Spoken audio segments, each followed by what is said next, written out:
Hello, everyone, and welcome to today's class on a case study on IKEA's Global Sourcing Challenge, Indian Rugs and Child Labor.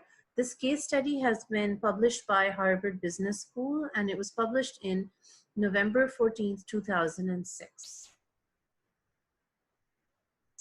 So the case study takes us back into time to 1995 and introduces a lady by the name of Marianne Barner.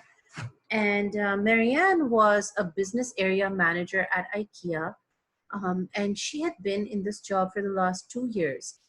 And Marianne was faced with making a very difficult decision. And the decision that she needed to make was whether whether IKEA should continue to work with one of the company's major suppliers of carpets, or should they discontinue the contract. Now, if the contract was discontinued, this would really disrupt the supply chain and affect the sales.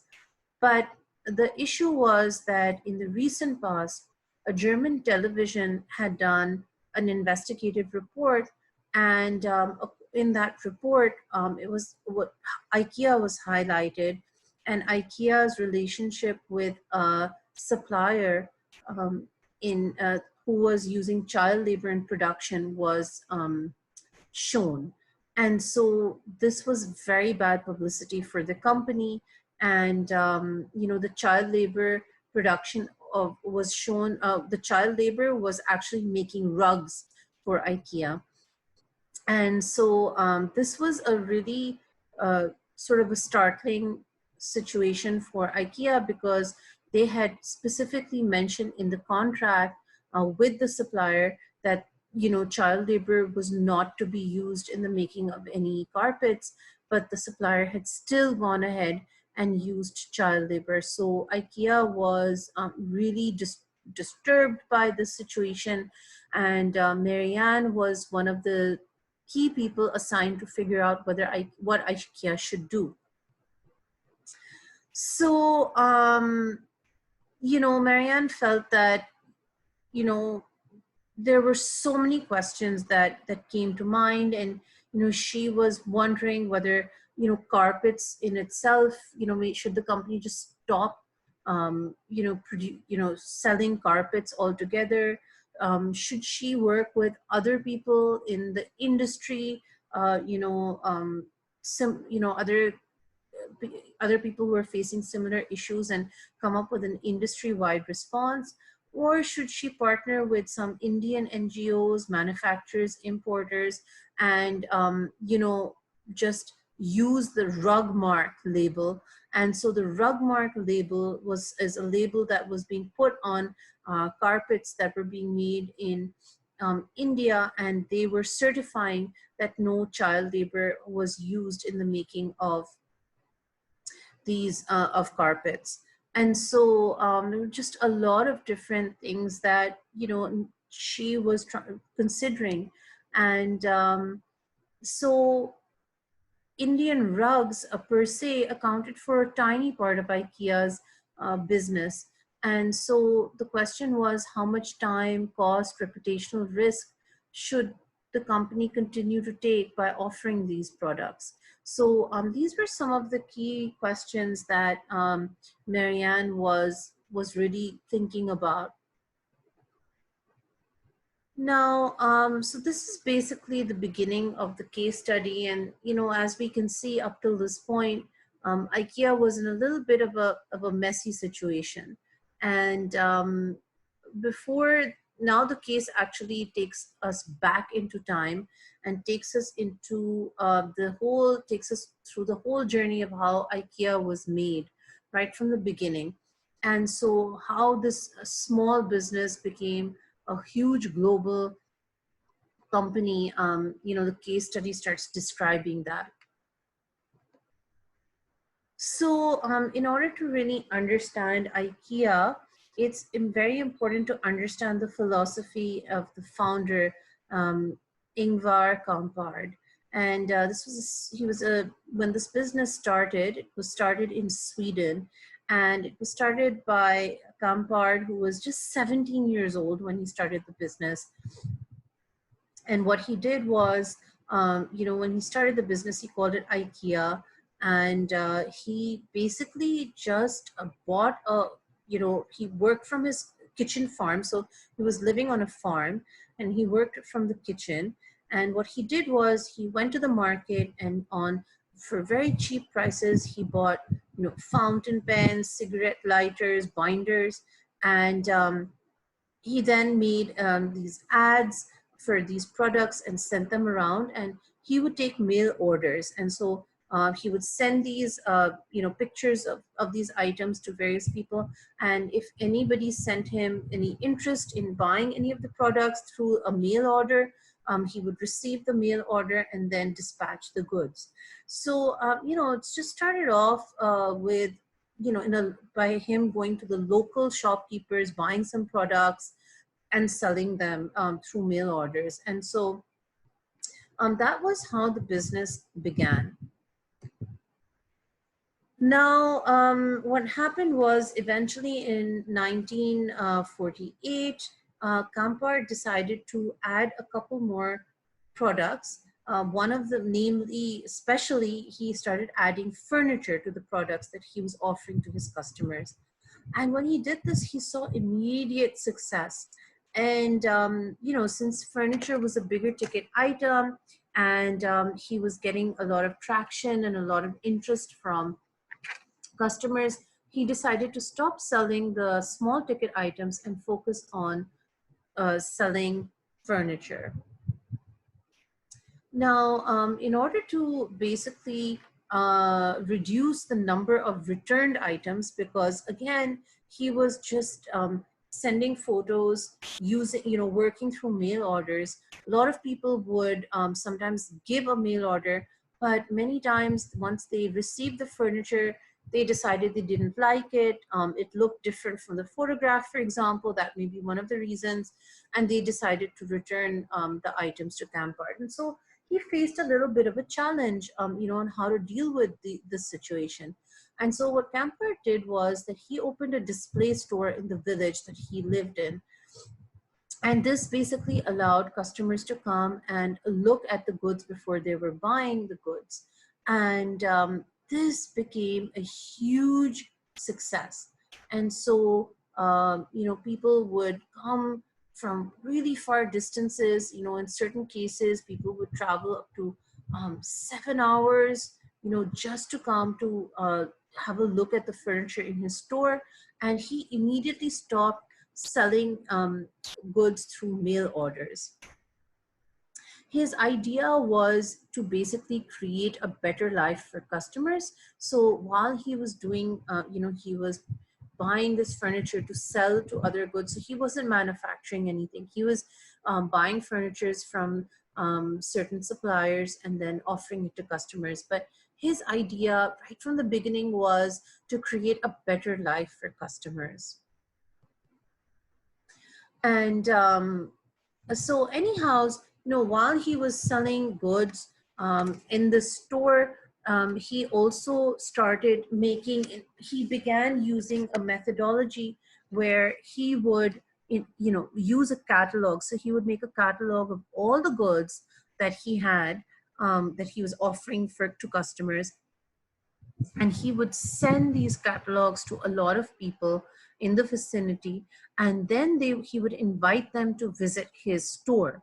And then customers would come and look at the store, and if they liked the products, then they would buy it. And so this was something that he felt that was a great method of doing business. And even today, this is exactly how IKEA does its business. So they have a catalog, they send it out, they invite people to come to the store. If they like the products, then they'll write out an order and they'll buy the goods. Now, one of the things that Campard noticed was while he was doing his this business, he realized that there was a very tight cartel of furniture manufacturers, and they were controlling the industry, and they were artificially keeping the prices very, very high. And this was something that he felt that it was wrong, because he felt that a disproportionately large part of all resources is used to satisfy a small part of the population. And as I had just mentioned to you a little while ago, his vision was very different. His vision Campard's vision was to, create a better life for his customers. And so what Campbell realized was that, look, it's really an unfair situation. Everybody needs furniture, but furniture was so expensive that very few people could buy it. So he decided that he would try to change the situation. And so what he started doing is he started offering a wide range of home furnishing items of good design and function. So the designs were good of his furniture, the functionality was good, and he started offering a wide range of goods, and the prices were so low that majority of people could afford to buy this furniture. And so, initially when he had started sending out this catalog to invite people to come to his store, it was a thin catalog. But slowly, as he started adding more and more furniture to his display store, his catalog became a full-fledged, thick catalog that he was sending to customers.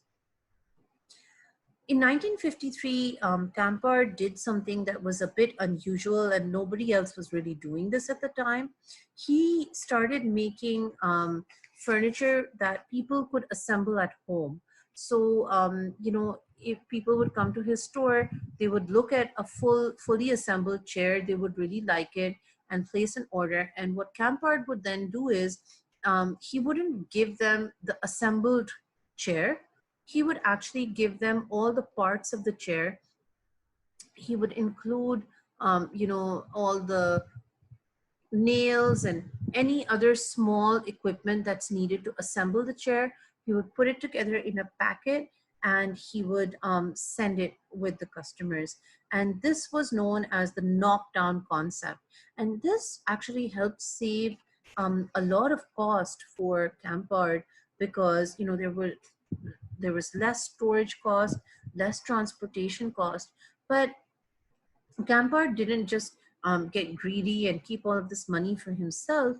In fact, all the money he saved by using this knockdown concept, he actually translated this into by further savings for the customers. And what he did was he further lowered his own prices. And so this caused people to obviously gravitate even more towards IKEA. And so they had an even larger following of people. And between 1953 and 1955, in just 2 years' time, his sales doubled. And so from 3 million to 6 million. And so he saw this huge amount of success in a very short period of time.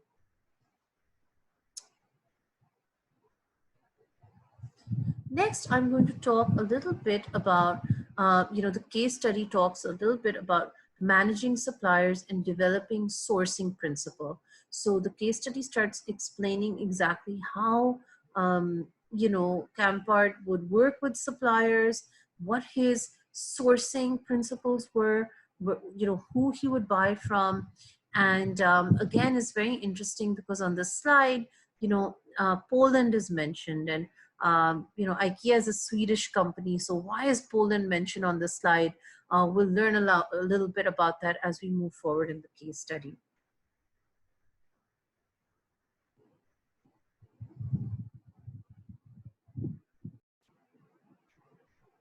Now, as IKEA started doing very well, and Campard started seeing huge success in the late 1950s, IKEA started facing some stiff competition from Sweden's large furniture retailers. Now, remember, these large retailers had been offering furniture at exorbitant prices. And so obviously people all around were more interested in looking at IKEA's, well-functioning, good designs at really ridiculously low prices. So there was a lot of jealousy. And all of these large furniture retailers in Sweden, they all got together and they decided that they would give Campart a very difficult, hard time. And so when IKEA went to one of the trade fairs, they all colluded together and they said that, they decided that they would stop the company from taking any orders and showing their prices of goods. So basically they just created a lot of trouble at the trade fair for IKEA. And so none of the customers were even able to look at IKEA's offerings in the trade fair.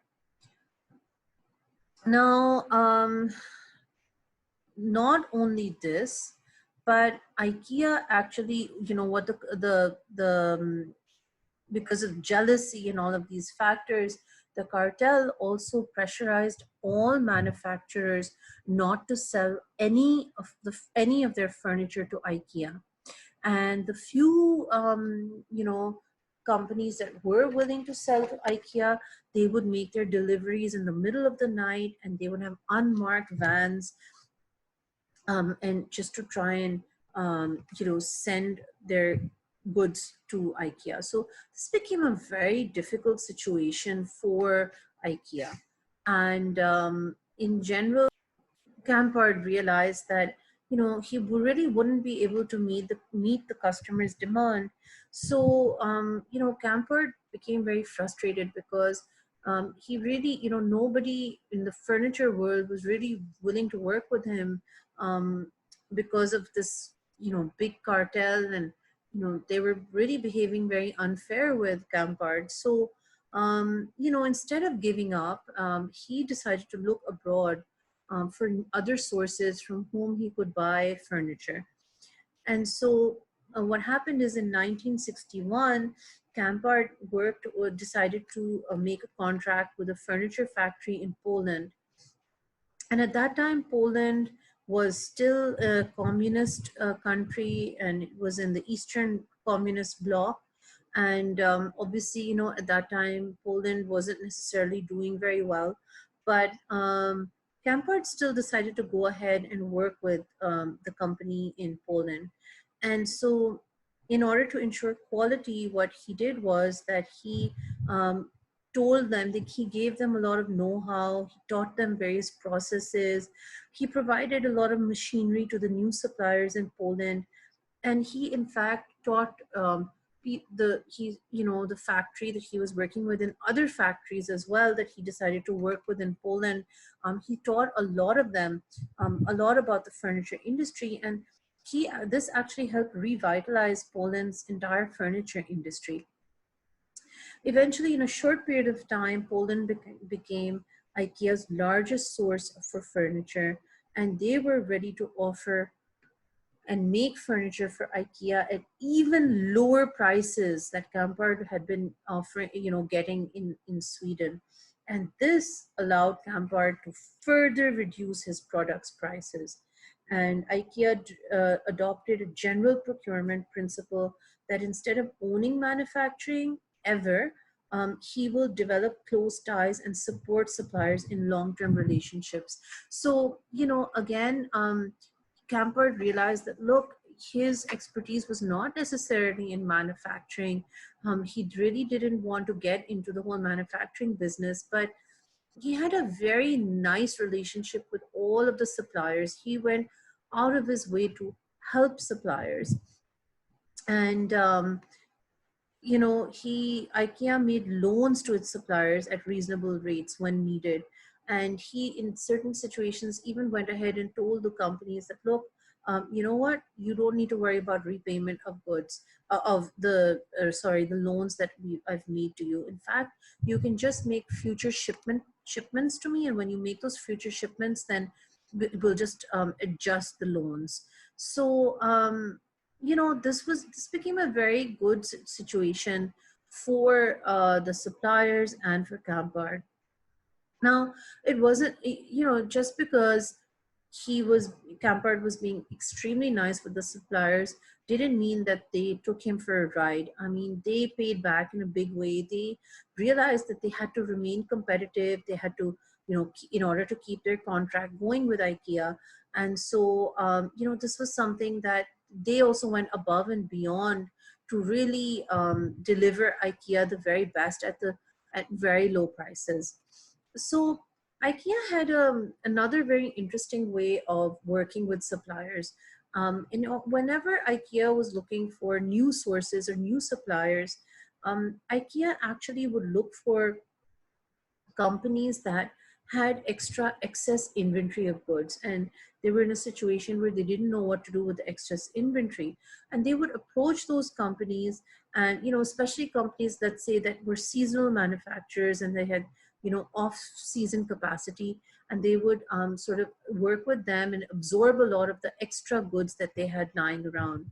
So this was something that really did extremely well. This entire situation worked extremely well. And, you know, in 1963, IKEA expanded to Oslo, Norway. In 1973, they expanded to Switzerland. And in 1974, they expanded to Germany. And so they were doing so well that they had an opportunity to expand globally to all of these other countries as well. Now, Campard didn't believe in just taking on a whole lot of loans. So he was all of these new businesses that he was opening in these different countries. These were all being financed by previous profits that he was generating. And everywhere that he went, he would use the same business model, and everything was kept completely standardized. The range of, however, one thing that did happen over a period of time was that he started offering a broader range of goods. And so he expanded beyond furniture, and he also added home furnishing like textiles and rugs and lamps and plants and utensils and flooring. So he expanded his product offering, but these were some of the key things that happened at, as far as his relationships with suppliers and his procurement strategy goes. All right, so moving on now, I will be talking to you a little bit about the um, growing retail and expanding abroad, and also about the emerging culture, and the values at IKEA.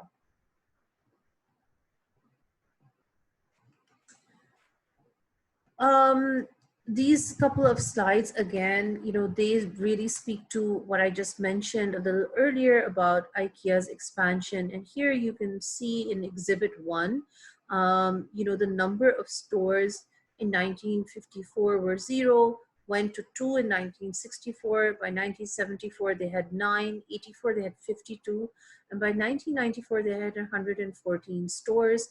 On the right hand side of the slide, you can really see all the various countries that they expanded in. It wasn't just in Europe, but they also expanded in Canada and Singapore, the US and UK, and Hong Kong and UAE and Taiwan. So pretty much global. So again, it's just remarkable to see that a small company started by a 17-year-old in a farm, became such a huge global company in a very short period of time.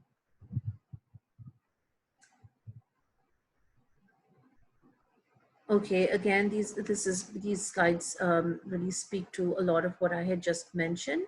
And on here in Exhibit 2, this is a synopsis of just IKEA's history and some key selected events. Okay, now I'm going to be telling you and talking to you a little bit about IKEA's culture and Campard's vision. And this is something that is literally the heart of the company. And so very important to understand IKEA's culture and values. So Campard's vision for IKEA was to create a better everyday life for many people. um, and so, the, according to Campard, IKEA's true, spirit is founded on, and I quote, on the true IKEA spirit is founded on our enthusiasm, our constant will to renew, our cost consciousness, on our willingness to assume responsibility and to help, on our humbleness before the task, and on the simplicity of our behavior. So, again, you see over here in this quotation by Campard that there was a great deal of emphasis on being cost conscious, on being responsible, on wanting to help um, people through their products. And also there's a mention of simplicity and humbleness. And so this was really something that was very powerful.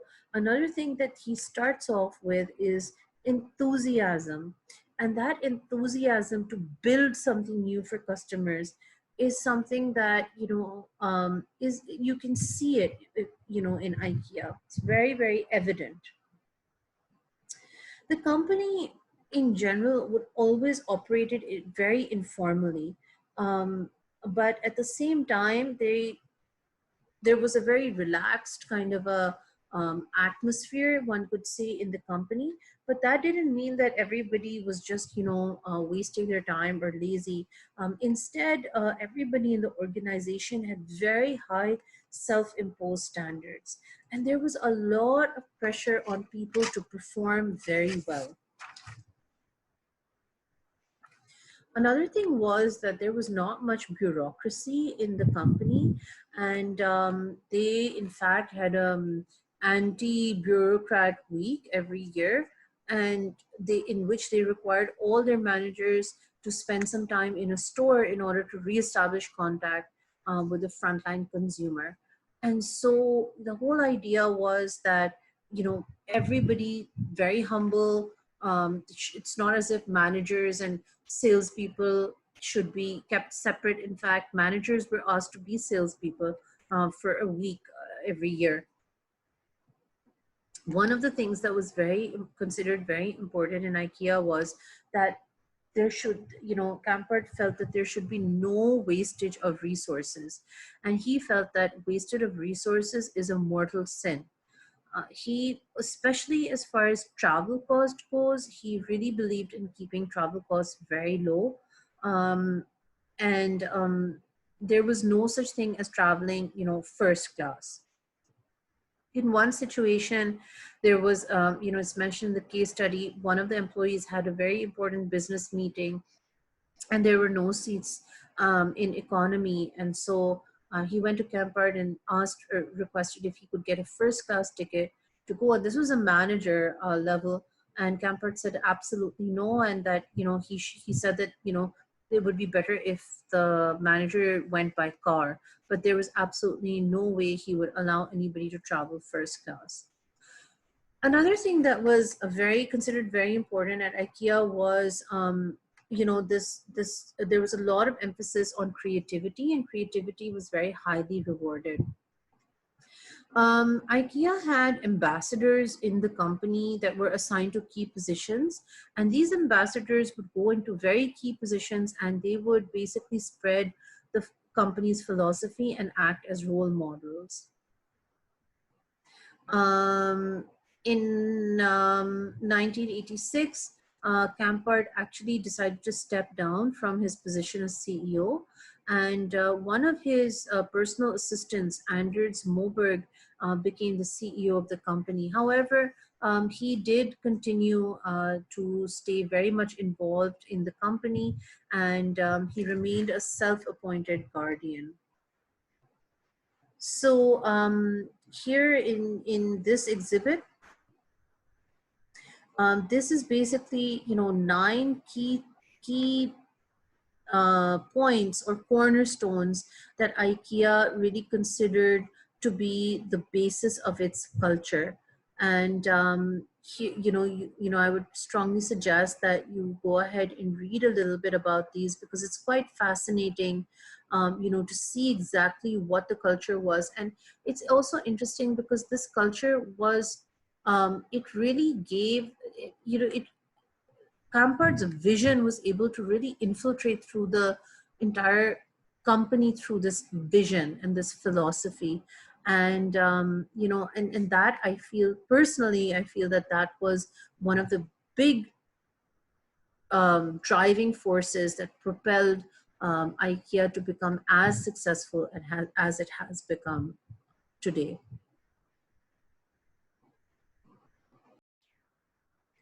The next section of the case study is waking up to social and environmental issues. Before the case study moves on to discuss what these social issues are, reference is given to IKEA's immense success. By the mid-1990s, IKEA was the world's largest furniture retailer. In August 1994, IKEA had sales worth $4.5 billion. In the previous year, they had 116 million people visit their 98 stores in 17 countries. Their catalog was printing nearly 72 million copies in 34 languages, and their net profit in 1994 was 375 million. IKEA at this point was working with almost 2,300 suppliers in 70 countries and sourcing a range of 11,200 products. The breakup of their profitability and their sales and where they were purchasing from is given in Exhibit 4. All right, now the case starts talking a little bit about the social and environmental issues that IKEA faced. In the 1980s, environmental problems started emerging with some of its products. And there were also accusations of IKEA's using child labor. We'll talk a little bit more about the child labor issue later on, but for starters, I do want to start telling you a little bit about the environmental issues that IKEA faced. So in the 1980s, the Danish authorities passed regulations on how much formaldehyde, which is a chemical, should be allowed in any product. And so this chemical is one that is colorless, it's pungent, it's irritating, and it's a poisonous gas. Keeping this in mind, the Danish authorities passed regulations, and these were supposed to be implemented. So just up to 0.01 milligram per kg was deemed allowable by the authorities. Unfortunately, what happened was that around this time, IKEA became the prime target for regulations because news came out that IKEA products had more than the allowed amount of this chemical in their products. And IKEA was, the tests were done, and this was actually proven. And so what happened is that subsequently IKEA's sales dropped by 20% in Denmark. IKEA was very quick to respond, and they came up with very strict requirements, asking their suppliers to ensure that this chemical is not used, and if it's used in any of its products, it's used in a very minimal amount. In a lot of the products at that time, this chemical was found in the glue, and so it was from the glue that these gases were, this chemical gases were basically showing up in their products. And so the problem, however, was that, a lot of the suppliers came back saying that, they were having a lot of trouble finding a substitute. And so eventually IKEA decided to work directly with glue producing chemical companies, and they collaborated with ICI and BASF to figure out ways to reduce the chemical gases in its products, this specific chemical. So all of this was going on, and IKEA was kind of sort of dealing with all of this issue. But a decade later, in 1992, a German investigative team found that IKEA's best-selling bookcase named Billy had emissions again in the product that were higher than the allowed amount. And this was something, again, the German government had also passed laws about this chemical and the use of this chemical in products. And so, again, this product, this chemical was poisonous. It was causing headaches to people, burning eyes, difficulty in breathing. And so when this German investigative team sort of proved that IKEA again had, in its big product, one of its best-selling products, the bookcase called Billy, had these emissions that were higher than the allowed amount. It became a very big news item that this was happening. And so this time it was shown that the lacquer that was used as varnish on wood contained this deadly poisonous chemical. And so eventually the Billy bookshelf that was considered one of their best-selling products began known as the deadly poisoned bookshelf. IKEA, once they heard about this, they immediately stopped production of the bookshelf and they corrected the problem before distributing again. This, however, cost this entire recall of products and stopping the distribution of it cost IKEA a total of between $6 to $7 million, which is a huge amount. IKEA, after facing both of these problems, first with the Danish authorities and then with the German authorities, realized that they needed to change their point of view and they needed to address broader environmental issues.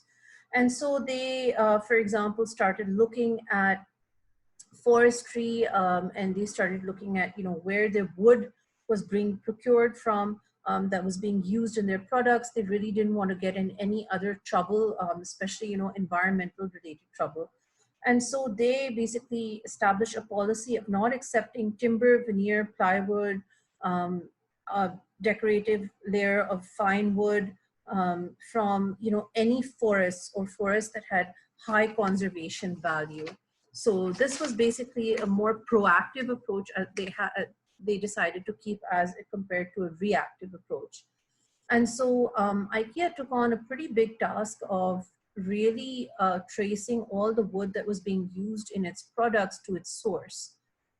IKEA took a number of measures. They appointed forest managers to conduct random checks on the suppliers as to where the wood was coming from that they were buying. They started a partnership with WWF.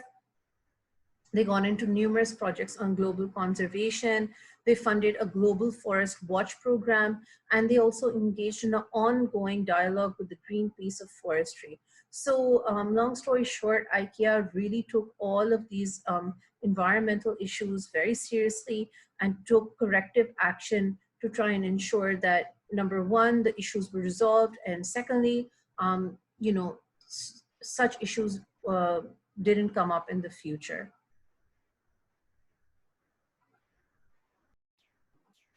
Now, while IKEA was in the process of dealing with all of its environmental issues, they were faced with yet another problem of child labor in 1994. And so what happened is that there was a Swedish television documentary that was made showing children in Pakistan working at weaving looms. And the, the problem was that IKEA was one of the companies who, was working with the supplier that had been shown in the Swedish documentary. So a lot of people started questioning, whether IKEA was promoting child labor, and this became a really big issue. IKEA was caught completely, unaware, and they immediately sent a legal team to Geneva. Now, before I go any further, I do want to read a quotation by Marianne, who talks a little bit about the whole use of child labor. And here, and I quote her, she says, "The use of child labor was not a high-profile public issue at the time. In fact, the UN Convention on the Rights of the Child had only been published in December 1989. So media attention like this TV program had an important role to play in raising awareness on a topic not well known and understood, including at IKEA. We were caught completely unaware. it was not something we had been paying attention to. For example, I had spent a couple of months in India learning about trading, but got no exposure to child labor. Our buyers met suppliers in their city offices and rarely got out to where the production took place. Our immediate response to the program was to apologize for our ignorance and acknowledge that we were not in full control of the problem, but we also committed to doing something about it. So from this, you can tell that, the company was really caught unaware. This was the first time this Swedish documentary really made a huge wave. This documentary came out in 1994, and it was only in 1989 that a bill had been passed in the United Nations regarding child labor. So all of this was relatively new, and IKEA immediately responded by saying, "Look, we will do something about the problem." So the first thing that IKEA did was that it sent its legal team to Geneva to get input from, the International Labor Organization, and get some guidance on what they were supposed to do to deal with this situation. And they basically learned that, in 1973, um, the, there was an agreement that had been signed by 120 countries around the globe, and they had all committed to finishing the child labor. And this they specified. They mentioned that any child under the age of 15 should be going to school. So this was something that had been signed by 120 countries. Sorry, but there was one very big caveat to this. India, Pakistan, and Nepal had not signed the convention.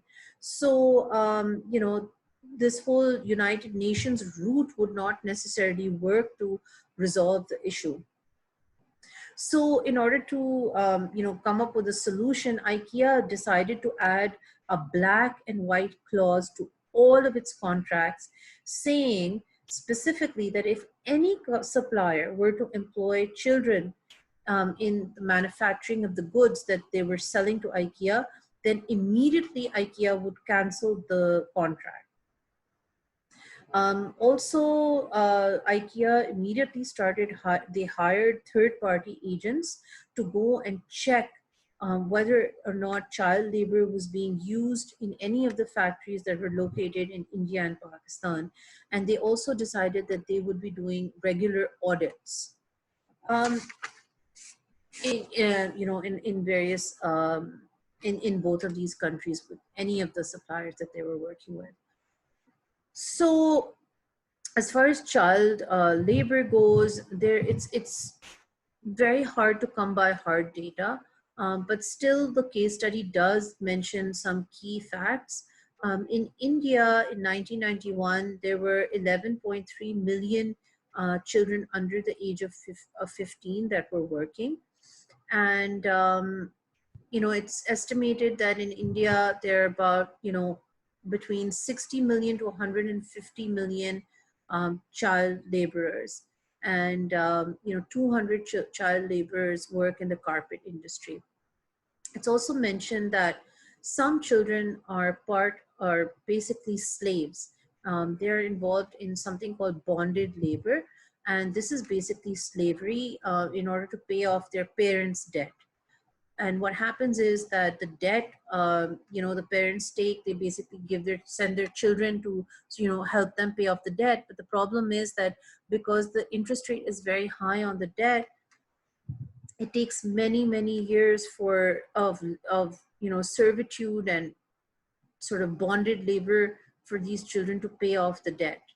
And also, in Pakistan, just to give you an idea, according to a recent statistic, there are up to 22.5 million children out of school, and a very big portion of these children are, involved in some sort of child labor.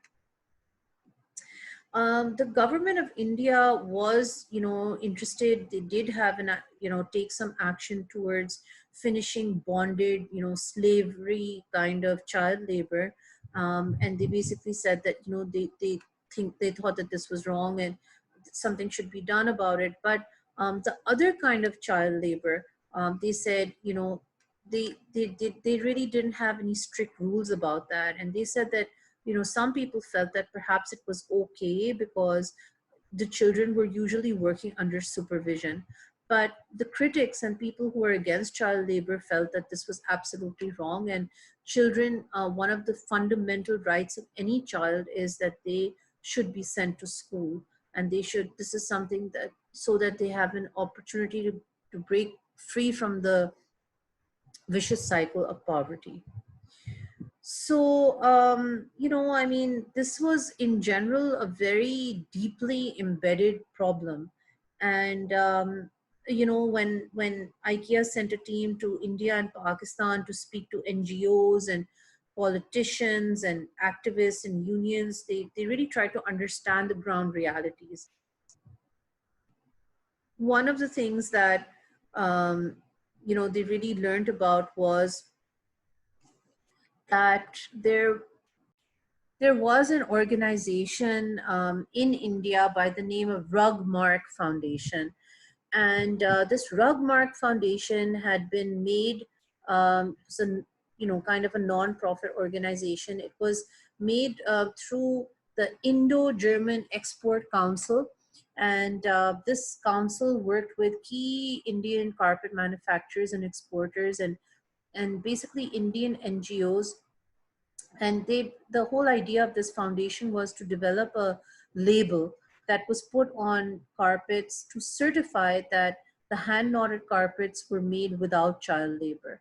And so IKEA felt that, this was a great situation, and this foundation was doing some excellent work, and it gave them some sort of confidence that, this foundation would be checking that child labor was not being used in any of their products. So they signed up with the Rugmark um, Foundation. Now, all of this was fine, but there, and so sorry. Exhibit 5 again will give you some additional information about the UN Convention rights of the child, and so basically exactly what the United Nations had to say about this. Now, all of this was going on, and IKEA was desperately, as you can tell from everything that I just mentioned, they were doing everything they possibly could. I mean, going to the United Nations, making the black and white clause, you know, actually going on site to different places, sending third parties to go and check whether child labor was being used in any of the factories, doing audits. I mean, this was a lot of actions that they were taking. But unfortunately, in the spring of 1995, another German documentary was made. And this German documentary basically highlighted IKEA and showed that, again, there was an Indian carpet manufacturer who IKEA was working with, and that they were using child labor. And this supplier's name was Rangan Exports.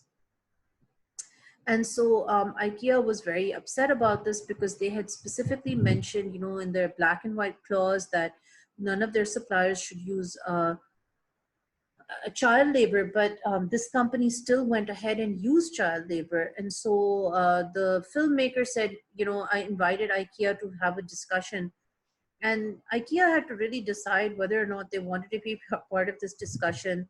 And they had to, they were again faced with some very big questions as to whether or not they should continue to try to deal with the issue through their own relationships with suppliers.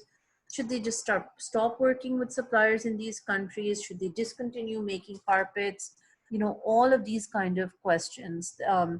And so this case study is one that's very important because it's important to understand this whole idea of sustainability in supply chains, and how supply chains, global supply chains, should be very careful in the practices that they use, because it can be very detrimental to their reputation.